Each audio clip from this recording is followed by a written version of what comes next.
Pejamkan matamu perlahan. Biarkan napasmu melambat. Dan bayangkan suara hujan yang jatuh lembut di atas dedaunan lebar hutan Sumatera kuno. Di kejauhan, terdengar tetesan air dari daun ke daun. Disusul bunyi serangga malam yang tidak pernah tidur. Udara terasa lembab, hangat, dan penuh aroma tanah basah. Seolah bumi sedang bernapas pelan di sekitarmu.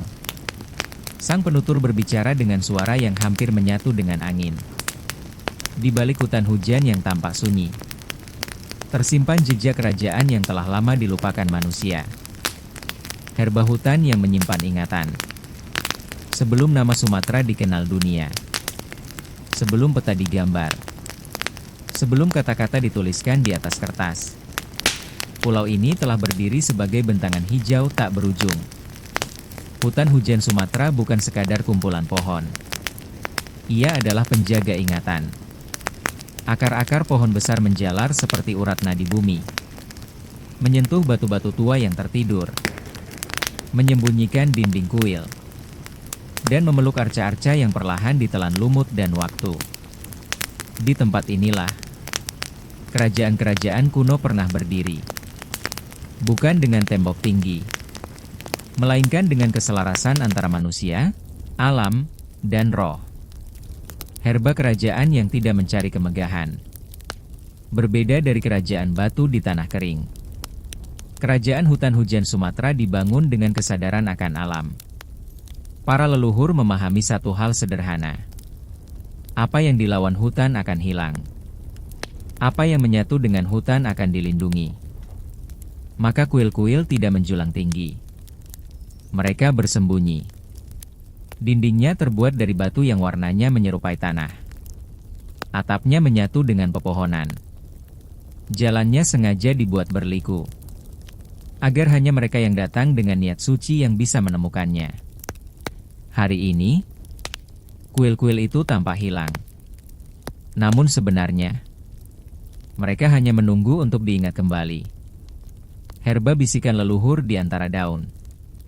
Jika kau berjalan pelan di dalam hutan ini, tanpa niat menaklukkan, tanpa keinginan menguasai, kau mungkin akan merasakan sesuatu. Sebuah keheningan yang hidup. Sebuah perasaan sedang diperhatikan. Bukan dengan ancaman, melainkan dengan rasa ingin tahu yang lembut. Orang-orang tua Sumatera dahulu berkata, jika hutan menyukaimu, ia akan membuka jalannya sendiri. Dan di malam-malam tertentu, saat hujan turun paling lembut, dan kabut menggantung rendah di antara batang pohon, bisikan itu terdengar lebih jelas. Bukan suara kata-kata, melainkan perasaan. Perasaan bahwa di bawah kakimu ada batu yang bukan batu biasa. Bahwa di balik semak ada pahatan tangan manusia dari ribuan tahun lalu. Bahwa kau sedang berdiri di hadapan sesuatu yang suci. Herba kuil pertama, tidak terlihat, tapi terasa. Sang penutur mengajakmu melangkah lebih dalam. Langkahmu tidak bersuara. Tanah lembut menyambut kakimu. Pepohonan semakin rapat. Cahaya semakin redup. Lalu, kau merasakannya. Bukan melihat. Bukan mendengar. Merasakan. Energi yang tenang, tua, dan sangat sabar. Inilah tanda pertama dari kuil yang hilang. Kuil yang tidak meminta untuk ditemukan, tetapi hanya bisa ditemukan oleh mereka yang datang dengan hati tenang. Sang penutur berbisik, jangan terburu-buru. Hutan tidak pernah membuka rahasianya pada mereka yang tergesa. Kabut semakin turun. Hujan semakin pelan. Dan perjalanan kita baru saja dimulai. Langkahmu membawa kamu semakin jauh ke dalam hutan hujan. Pepohonan tinggi berdiri seperti pilar alam. Daun-daunnya saling bersentuhan di atas kepala. Menciptakan atap hijau yang menyaring cahaya menjadi sinar lembut. Di bawahnya, air mengalir pelan. Bukan sungai besar. melainkan aliran kecil yang berkelok di antara batu-batu tua. Sang penutur berbicara dengan suara yang seolah muncul dari udara lembab. Kerajaan-kerajaan hutan hujan tidak dibangun untuk dilihat dari jauh. Mereka dibangun untuk dirasakan dari dekat. Herba kerajaan air dan kabut. Di Sumatera kuno, air adalah penanda kehidupan dan kekuasaan. Kerajaan-kerajaan awal memilih menetap di sekitar sungai yang tenang, rawa yang hidup, mata air yang tidak pernah kering, lembah yang selalu diselimuti kabut pagi. Di tempat-tempat inilah kuil-kuil pertama didirikan, bukan untuk memamerkan kejayaan, melainkan untuk menjaga keseimbangan. Para leluhur percaya, air menghubungkan dunia manusia dengan dunia roh.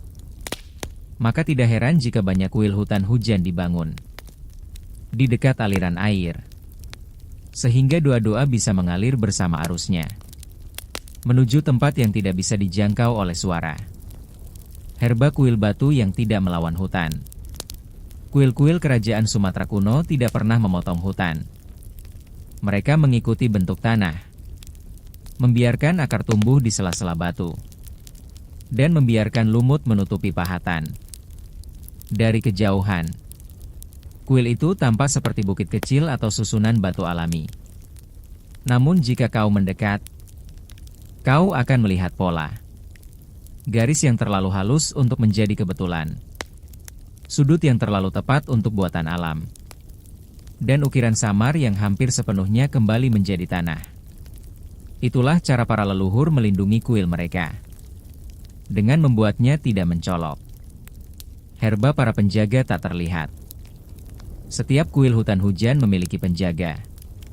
Bukan prajurit. Bukan tembok. Melainkan roh air. Roh pohon tua. Roh kabut. Dan makhluk penjaga yang tidak pernah disebut namanya dengan keras. Masyarakat setempat tahu aturan tak tertulis. Jika masuk tanpa izin, hutan akan menyesatkanmu. Jika masuk dengan niat baik, hutan akan membimbingmu. Banyak cerita lama menyebutkan orang yang berjalan berjam-jam, namun kembali ke tempat semula. Bukan karena jalan itu salah, tetapi karena hati mereka belum selaras. Herba kuil yang ditemukan dalam keheningan. Sang penutur berhenti sejenak. Kau pun berhenti. Di hadapanmu, tanah terlihat sedikit lebih rata. Pepohonan membuka jarak. Dan udara terasa lebih dingin. Tidak ada bangunan mencolok. Tidak ada tanda jelas. Namun kau tahu, ini adalah tempat suci. Batu-batu tersusun melingkar. Sebagian tenggelam ke dalam tanah. Sebagian lagi memunculkan sudut pahatan yang sudah hampir hilang. Di tengah lingkaran itu, air menetes dari akar besar yang menggantung. Setiap tetesan berbunyi pelan. Tok! Tok! Tok! Itu bukan suara air. Itu suara waktu. Herba upacara tanpa api. Kerajaan hutan hujan Sumatera jarang menggunakan api besar dalam ritual. Api terlalu liar untuk hutan. Sebagai gantinya, mereka menggunakan air, daun, batu, suara, dan keheningan. Doa tidak diucapkan keras. Ia disimpan dalam dada. Pendeta duduk diam, mendengarkan hutan, dan membiarkan hutan menjawab dengan caranya sendiri. Dalam keheningan itulah, kuil-kuil menjadi hidup.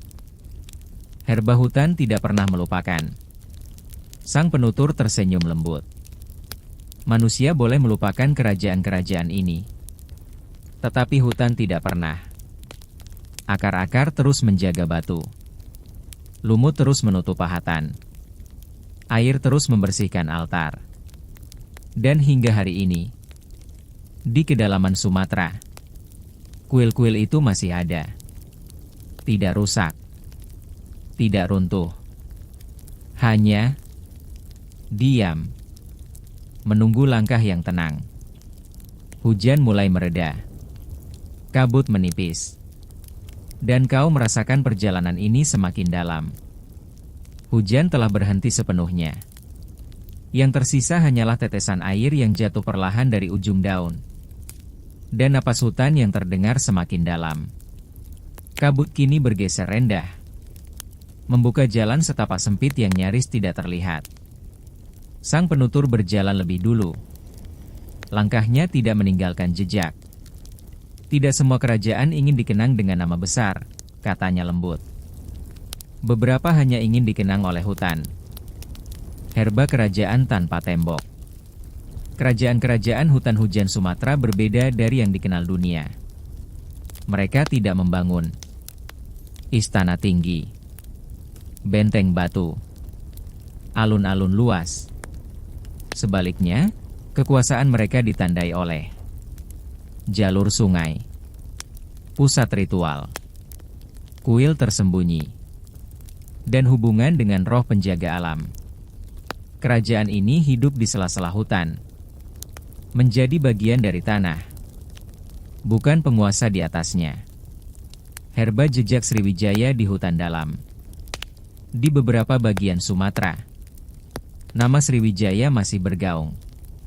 Bukan sebagai kerajaan laut yang megah, tetapi sebagai pusat pengetahuan spiritual yang menjangkau jauh ke pedalaman. Para resi dan pendeta berjalan mengikuti sungai, mendirikan tempat semedi di hutan, dan membangun kuil kecil dari batu dan kayu. Kuil-kuil ini bukan pusat kekuasaan, melainkan pusat pembelajaran sunyi. Mantra dibaca pelan. Ajaran diturunkan melalui laku, bukan melalui suara keras. Herba Melayu kuno dan kerajaan sungai. Lebih ke utara dan tengah. Kerajaan-kerajaan Melayu kuno tumbuh mengikuti aliran air. Nama mereka berubah seiring waktu. Namun jejaknya masih tertinggal di susunan batu, altar tanah, dan cerita rakyat yang nyaris dilupakan. Kerajaan-kerajaan ini percaya bahwa sungai adalah guru. Setiap tikungan mengajarkan kesabaran. Setiap arus mengajarkan ketekunan. Dan setiap banjir mengajarkan kerendahan hati. Kuil mereka dibangun di tempat sungai melambat. Tempat air seperti berhenti sejenak untuk mendengarkan doa. Herba kerajaan tanah tinggi dan kabut. Di dataran tinggi, di mana udara lebih dingin dan kabut turun setiap pagi, kerajaan-kerajaan kecil lain tumbuh. Mereka jarang disebut dalam catatan besar. Namun mereka meninggalkan tanda. Teras batu tersembunyi. Altar menghadap gunung. Dan pahatan sederhana pada batu besar. Pendeta-pendeta mereka lebih sering diam daripada berbicara. Mereka percaya bahwa gunung sudah tahu semua jawaban. Tugas manusia hanyalah mendengarkan. Herba nama-nama yang tidak dituliskan. Banyak kerajaan hutan hujan Sumatera tidak meninggalkan nama tertulis. Nama mereka hidup dalam lagu Nina Bobo, dongeng api unggun, dan bisikan hutan malam. Beberapa disebut hanya dengan sebutan kerajaan air, kerajaan kabut, kerajaan pohon besar, dan itu sudah cukup. Karena bagi mereka, nama bukanlah identitas sejati. Identitas sejati adalah hubungan dengan alam. Herba kuil yang menyimpan ingatan kerajaan. Sang penutur berhenti di depan susunan batu setinggi pinggang. Permukaannya halus, namun tidak rata. Ia mengusapnya perlahan. Batu ini pernah mendengar doa raja dan rakyatnya, katanya. Ia menyimpan suara mereka, meski manusia telah lupa. Jika kau mendekat dan menyentuh batu itu dengan tenang, kau mungkin akan merasakan getaran lembut, kehangatan aneh, atau rasa damai yang tiba-tiba muncul. Itulah sisa-sisa kerajaan yang tidak pernah benar-benar pergi.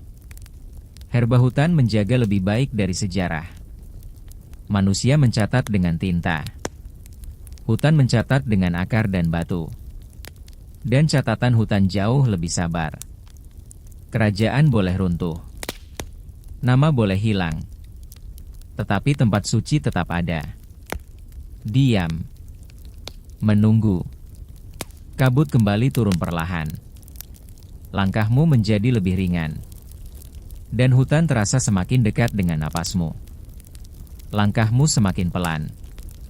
Bukan karena jalan yang sulit, tetapi karena udara di sekitarmu terasa lebih padat. Lebih tenang, seolah setiap gerakan ingin dihormati oleh hutan.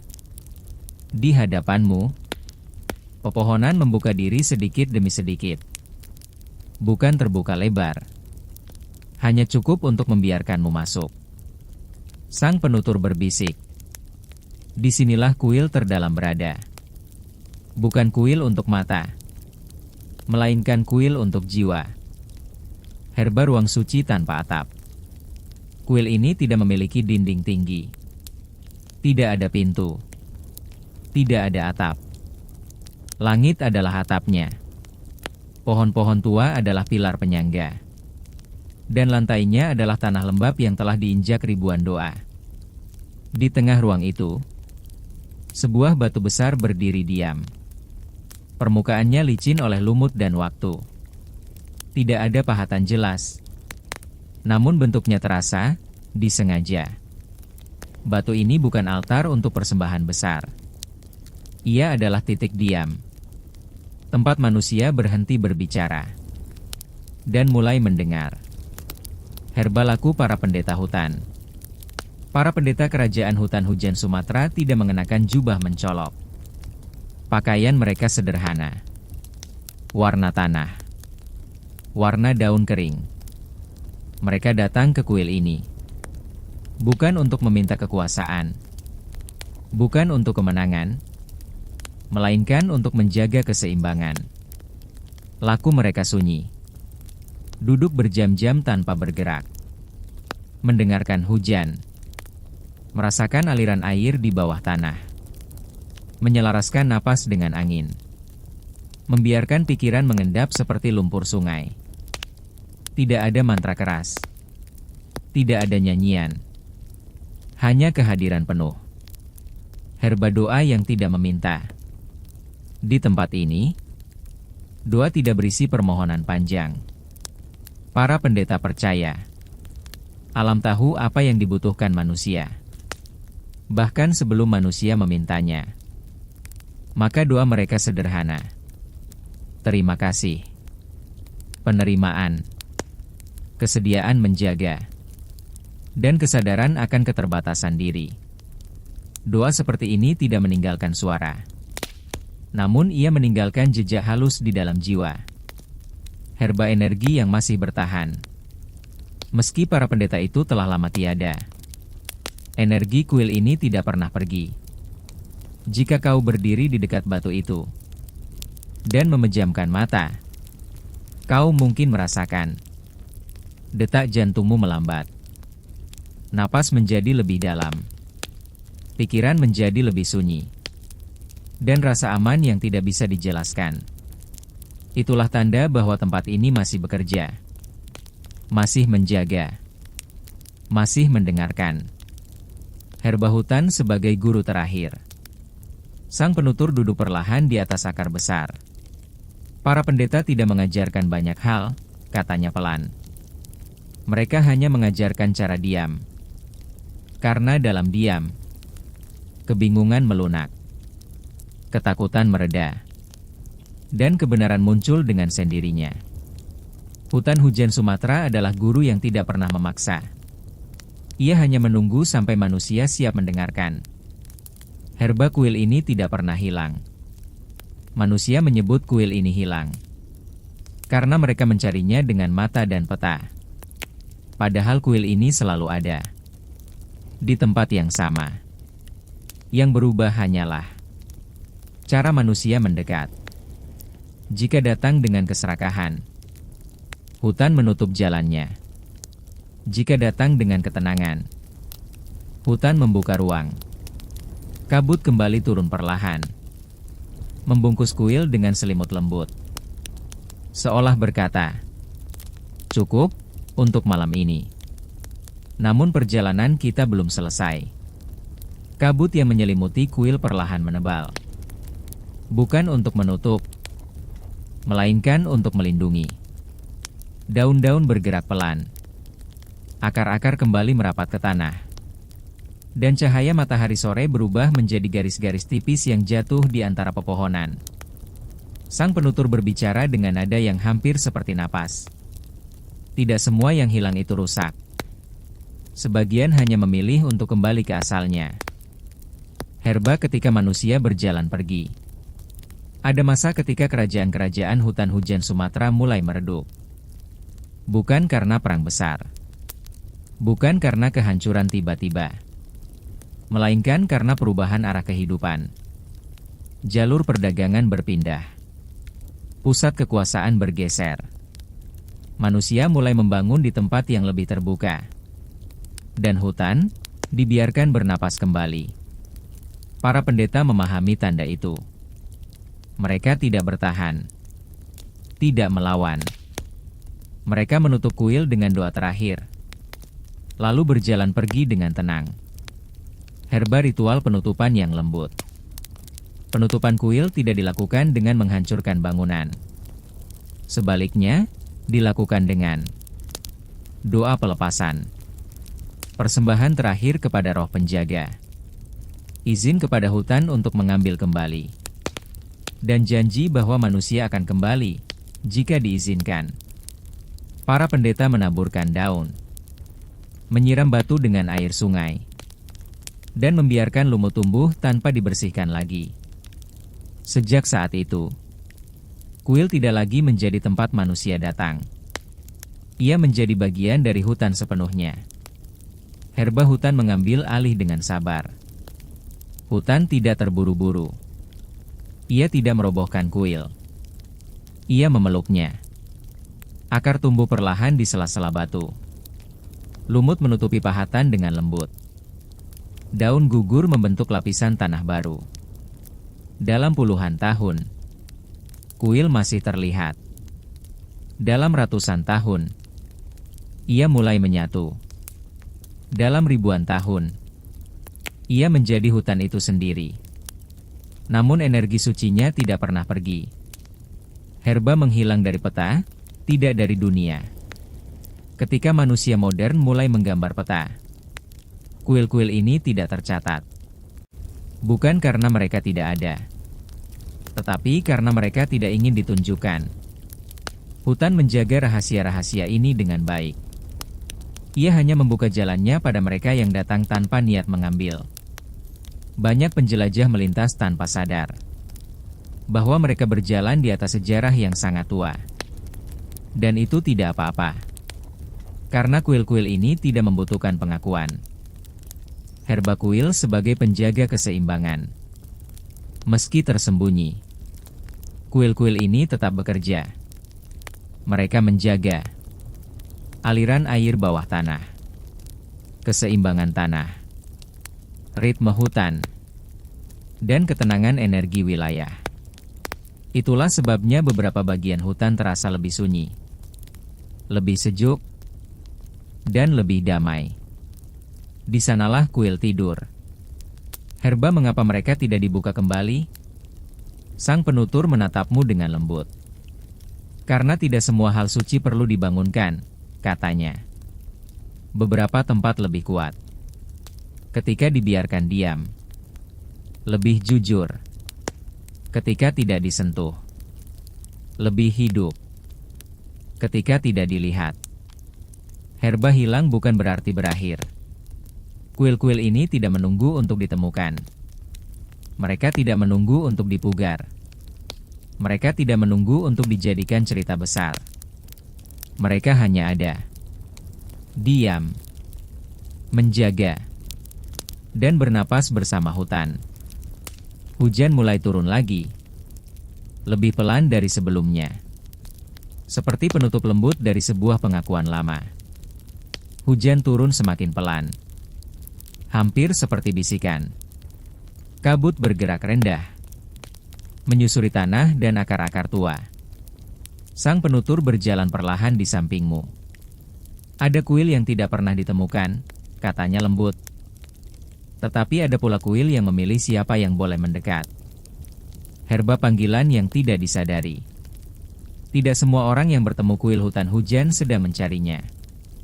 Sebagian hanya pemburu yang tersesat, petani yang mengikuti sungai, anak-anak yang bermain terlalu jauh, orang tua yang mencari kayu bakar, atau pejalan sunyi yang ingin mendengar hujan. Namun tiba-tiba, mereka berhenti. Bukan karena takut, melainkan karena hati mereka terasa tenang. Seolah ada sesuatu yang berkata pelan, "Duduklah sebentar."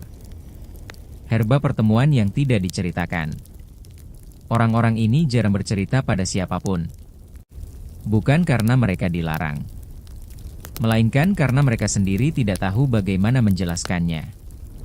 Mereka hanya berkata, tempat itu dingin, atau damai, atau rasanya seperti pulang. Tidak ada cerita cahaya besar, tidak ada suara gaib, tidak ada penglihatan aneh. Hanya ketenangan yang bertahan lama. Bahkan setelah mereka pergi, herba tanda-tanda halus. Beberapa tanda sering muncul setelah pertemuan seperti itu. Tidur menjadi lebih nyenyak. Mimpi terasa jernih. Amarah berkurang. Langkah hidup melambat. Keputusan terasa lebih ringan. Tidak ada keajaiban besar.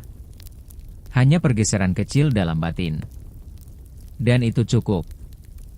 Herba hutan tidak memanggil semua orang. Sang penutur berhenti sejenak. Lalu berkata, bukan karena orang lain tidak layak, tetapi karena belum saatnya. Hutan tidak memilih berdasarkan status. Ia memilih berdasarkan kesiapan. Mereka yang dipanggil biasanya tidak ingin menguasai, tidak ingin mengambil, tidak ingin membuktikan apapun. Hanya ingin diam, hanya ingin hadir. Dan pada kehadiran itulah, kuil membuka diri, tanpa membuka wujudnya. Herba para penjaga baru yang tidak menyadari perannya. Beberapa orang yang pernah dipanggil, tanpa sadar menjadi penjaga. Mereka tidak tinggal di kuil, tidak berdoa setiap hari di sana. Namun mereka menjaga hutan, menolak merusaknya, melarang orang menebang sembarangan, atau sekadar mengingatkan bahwa tempat itu tidak biasa. Tanpa ritual besar, tanpa gelar, tanpa tugas resmi. Mereka menjadi bagian dari keseimbangan. Herba kuil tidak membutuhkan pengunjung. Sang penutur tersenyum. Kuil tidak membutuhkan manusia, katanya. Manusialah yang membutuhkan keheningan kuil. Karena kuil-kuil ini tidak dibangun untuk dilihat. Mereka dibangun untuk menenangkan dunia. Dan selama dunia masih berisik, kuil-kuil itu akan tetap tidur. Siap untuk mereka yang datang tanpa membawa apa-apa. Herba jejak yang tidak tertinggal. Orang-orang yang dipanggil. Tidak meninggalkan tanda. Tidak ada jejak kaki. Tidak ada coretan. Tidak ada persembahan tertinggal. Hanya satu hal yang berubah. Mereka pulang dengan hati yang lebih ringan. Dan hutan pun tetap sama. Diam. Hijau. Menjaga. Hujan kini benar-benar berhenti. Kabut perlahan naik. Membuka langit senja yang lembut. Malam turun sepenuhnya. Hutan hujan kini hanya diterangi cahaya bulan yang tersaring oleh kanopi daun. Udara terasa lebih dingin, lebih ringan, seolah bumi sendiri sedang bersiap untuk beristirahat. Sang penutur berbicara dengan suara yang hampir seperti gumaman mimpi. Ketika kuil tidak lagi terlihat di siang hari, ia akan muncul di malam hari. Bulan sabit mimpi sebagai jalan pulang. Banyak orang di Sumatera percaya bahwa mimpi bukan sekadar bunga tidur. Mimpi adalah jalan lain. Jalan yang tidak bisa dilalui tubuh, tetapi bisa dilalui jiwa. Dan kuil-kuil yang tidur di hutan sering muncul di jalan ini. Dalam mimpi, orang melihat tangga batu yang basah oleh embun, cahaya redup di antara pepohonan, suara air yang mengalun tanpa sumber, atau batu besar yang terasa sangat akrab. Ketika terbangun, mereka tidak selalu ingat detailnya. Namun perasaan damai itu tinggal lebih lama dari mimpi itu sendiri. Bulan Sabit cerita malam di pinggir api. Di desa-desa tua, di mana listrik belum sepenuhnya menggantikan cahaya api. Cerita-cerita tentang kuil hutan hujan masih diceritakan. Pelan, tanpa dramatisasi. Para tetua berkata, "Jangan mencari kuil itu. Jika kau dipanggil, kau akan tahu." Cerita itu bukan untuk menakuti, melainkan untuk mengingatkan. Ada hal-hal yang tidak perlu disentuh untuk tetap hidup. Bulan Sabit kuil sebagai penjaga tidur. Beberapa orang percaya bahwa kuil-kuil ini menjaga tidur manusia. Bukan dengan doa keras, tetapi dengan ketenangan yang dipancarkan ke sekitarnya. Itulah sebabnya, desa-desa yang dekat dengan hutan tua sering terasa lebih sunyi di malam hari. Bukan sunyi yang kosong, tetapi sunyi yang penuh. Anak-anak tidur lebih nyenyak. Hewan-hewan tidak gelisah. Dan mimpi terasa lebih lembut. Bulan Sabit bahasa yang tidak diucapkan. Dalam mimpi, kuil tidak berbicara dengan kata-kata. Ia berbicara dengan rasa, suasana, keheningan, dan kesadaran yang tiba-tiba muncul. Itulah sebabnya, banyak orang bangun dari mimpi seperti itu. Dengan satu pemahaman sederhana. Tidak semua hal perlu dijelaskan. Bulan Sabit hutan dan alam bawah sadar. Sang penutur berjalan pelan di antara bayangan pohon. Hutan dan alam bawah sadar manusia saling mengenal, katanya. Keduanya gelap, dalam, dan penuh kehidupan. Maka ketika manusia tidur, dan pikirannya melembut, hutan pun mendekat, menyentuh mimpi dengan daun dan kabut. Dan di sanalah, kuil-kuil yang hilang tetap hidup. Bulan Sabit kuil tidak meminta untuk diingat. Kuil-kuil ini tidak ingin menjadi legenda besar. Mereka tidak ingin diangkat ke panggung sejarah.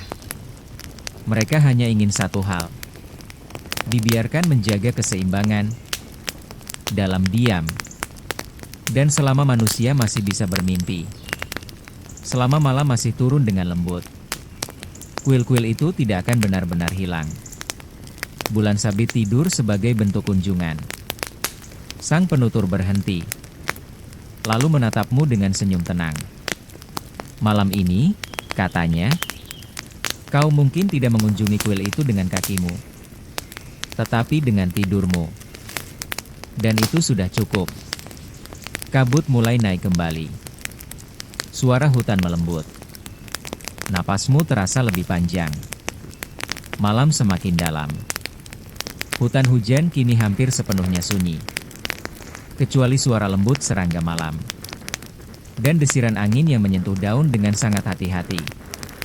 Kabut perlahan membuka jalan pulang. Bukan jalan yang sama saat kamu datang, melainkan jalan yang terasa lebih ringan, lebih akrab. Sang penutur berjalan di sampingmu. Langkahnya menyatu dengan tanah. Tidak semua perjalanan dimaksudkan untuk membawa sesuatu pulang, katanya dengan suara selembut napas. Sebagian hanya ingin membuat hatimu lebih lapang. Herba hutan mengucapkan selamat jalan. Pepohonan yang tadi rapat, kini memberi jarak. Cahaya bulan jatuh lebih jelas di tanah. Dan udara terasa sedikit lebih hangat. Hutan tidak melambaikan tangan. Ia tidak berbicara. Ia hanya hadir. Dan kehadiran itu cukup. Akar-akar tetap menjaga kuil. Lumut tetap menutup batu.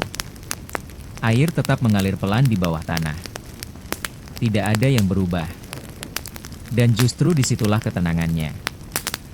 Herba kuil tetap tinggal, kamu yang bergerak. Kuil-kuil yang hilang tidak ikut bersamamu. Mereka tidak perlu. Yang ikut hanyalah rasa tenang, napas yang lebih panjang, pikiran yang tidak lagi tergesa, dan kesadaran bahwa dunia tidak selalu perlu dijelaskan. Itulah hadiah dari perjalanan ini. Herba pengetahuan yang tidak perlu diingat. Sang penutur berhenti di batas hutan. "Apa yang kau pelajari malam ini?" katanya lembut. "Tidak perlu kau simpan dalam ingatan. Biarkan ia tenggelam ke dalam tidurmu. Karena pengetahuan sejati tidak selalu tinggal di kepala. Ia tinggal di cara bernapas, cara melangkah, cara berdiam, dan cara membiarkan dunia berjalan tanpa kamu dorong." Herba tidur sebagai bentuk kembali ke alam. Sekarang, kau tidak lagi berada di hutan. Namun hutan masih ada di dalam dirimu. Dalam ritme napasmu. Dalam detak jantungmu. Dalam keheningan yang mulai menyelimuti pikiranmu. Biarkan kelopak matamu terasa berat. Biarkan tubuhmu tenggelam ke tempat istirahatnya. Seperti kuil-kuil itu. Kau pun tidak perlu berjaga sepanjang waktu. Herba penutup, kuil yang tidak pernah benar-benar hilang. Sang penutur mengucapkan kata terakhir. Hampir seperti doa. Selama manusia masih bisa diam, selama hutan masih bernapas, kuil-kuil itu akan tetap ada. Dan dengan itu, suara hutan melebur menjadi keheningan.